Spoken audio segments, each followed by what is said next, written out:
How long have you been a mycologist? 25 years-ish. Broke my wrist and had to have an operation. I was off work for 12 weeks with my right wrist in plaster. Only thing I could do was go out with my camera. I did come up with a technique of doing that. Of course, it's September, October time of the year. And what do you photograph at that time of the year? These little beauties. Now, I photographed them all and I didn't know what I was photographing, and that's where the interest developed. What we have here on the forest floor is lots and lots and lots of woody detritus, the waste from what these trees have been producing all year. Where would it go? What would happen to it if it weren't for fungi? Fungi play a major part in recycling all this. They don't do it solely on their own. There are the little creepy crawlers, worms and insects that help them.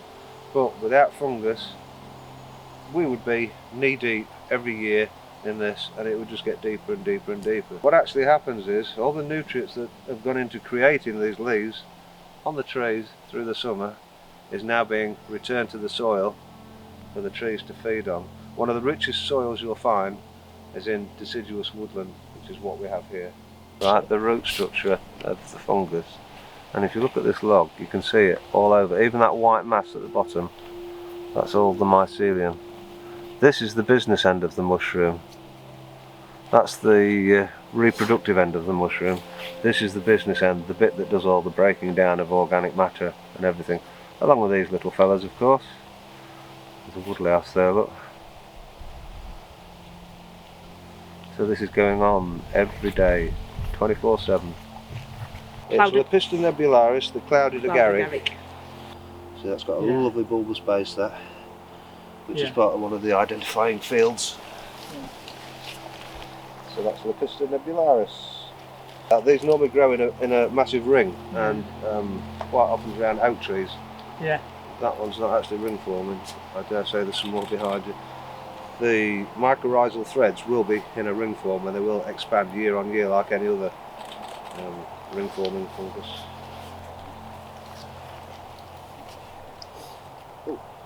Tar spot, yeah, and that's an indicator of clean air.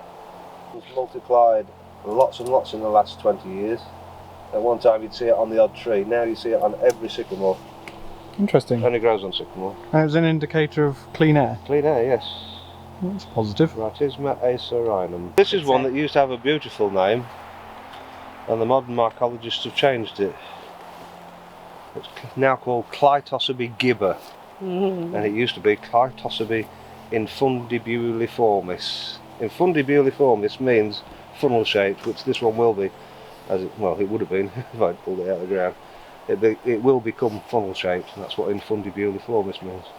Very decurrent gills. When the gills come down the stipe like this, that's called decurrent, and that will eventually become the opposite of umbernet, yeah, that word I said earlier. Infundibuliform. It grows on, this is actually a larch cone, but this one, very, very crowded gills on it, look. Okay. Okay. Grows from submerged pine cones. A smaller one growing there, and another one, all the same species. This is Biospora myosura. What do you do with all your recordings? It gets uploaded onto 2 databases. I'm a member of the Fungus Conservation Trust, which is something that Michael Jordan started many, many years ago. But he runs a database called Kate2, which is a national database, and all the information on there goes on to another national database. So that's all beneficial. But what I do locally is record the fungi on our Lincolnshire database, which is held by the Lincolnshire Wildlife Trust, LERC, the Lincolnshire Environmental Records Centre.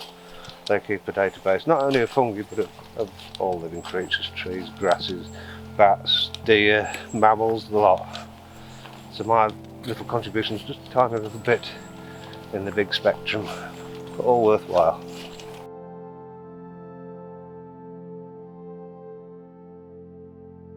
Heterobasidion anosum is that one. Parasitic on conifers. A good mycologist will never go out without a field book. using this for about 10 years. I don't actually like books with photographs in, but I find that to be such a hand.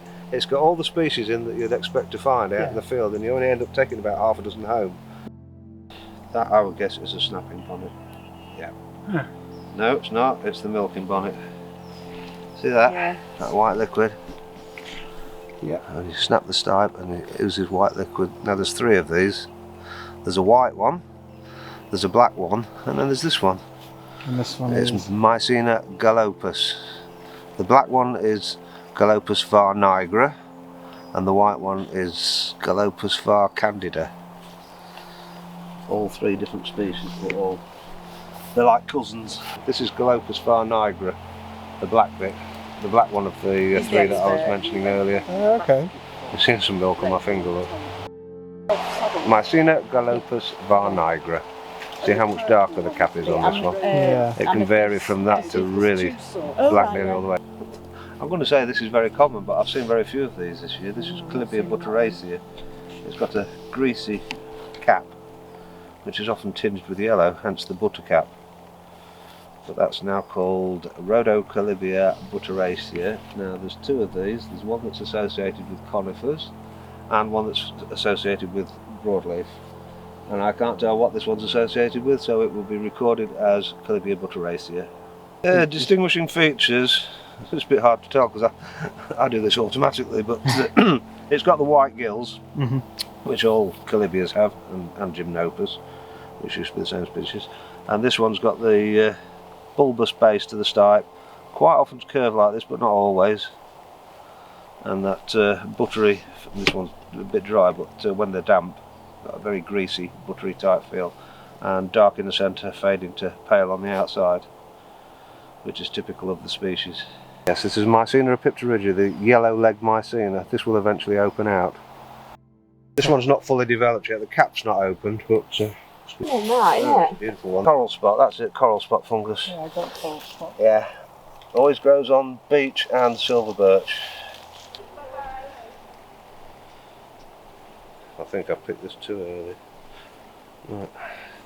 This is probably, Peter, this is Agaricus sylvaticus, I think. It's a bit young. I've got one here that's young. So where's the old one that we had a minute ago? Now when it comes to identifying mushrooms, that one is too young, that one is too old. You need the one in the middle. And my experience tells me that these are both the same species. Why is one too old and one too young? Is it 'cause that one's only just emerged in the last 24 hours and it's not fully opened yet. I need to see it open, see the gill covers, see the ring, and be able to smell it. Now this one, even though it's open and I can see the ring, I can't see clearly what it was like on its cap, which is one of the distinguishing features on this particular species, and also the smell. I can't smell that one, it just smells like a rotten mushroom. So that one, unless you really know what you're doing, throw them away. What we have here growing on this old, what I think is oak, but I stand corrected if I'm wrong, growing amongst the mosses is the beautiful angel bonnet, or angel's bonnet, Mycena archangel liana. And if you want to bring your camera over this side, there's another Mycena, but this is Mycena inclinata.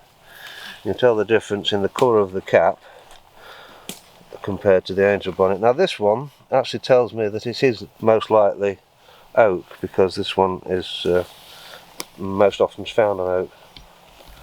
We also have here some rather late specimens, but if you bear with, we will show you some prime examples of that species further up on this other log. And we come to here, and here we have, this is a prime specimen of that old one that I showed you up there. This is the deer shield, Pluteus savinus. They're a very young specimen. Unique thing about these is you can pull the stipe or stem completely away from the cap without destroying the cap, which is very unusual within mushrooms. Tiny little Mycena growing there.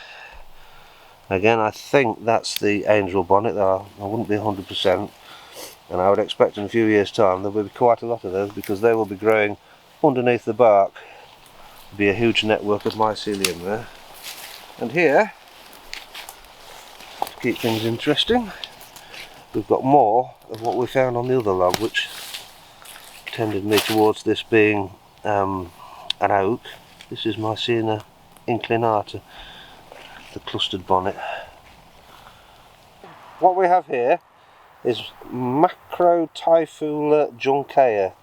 That innocent looking thing that's sticking up out of the ground I've been looking for all day, and we've just got to the end of our foray, stood around having a chat, and I see one. Normally this stuff carpets the forest floor. It's the common name is the slender club fungus.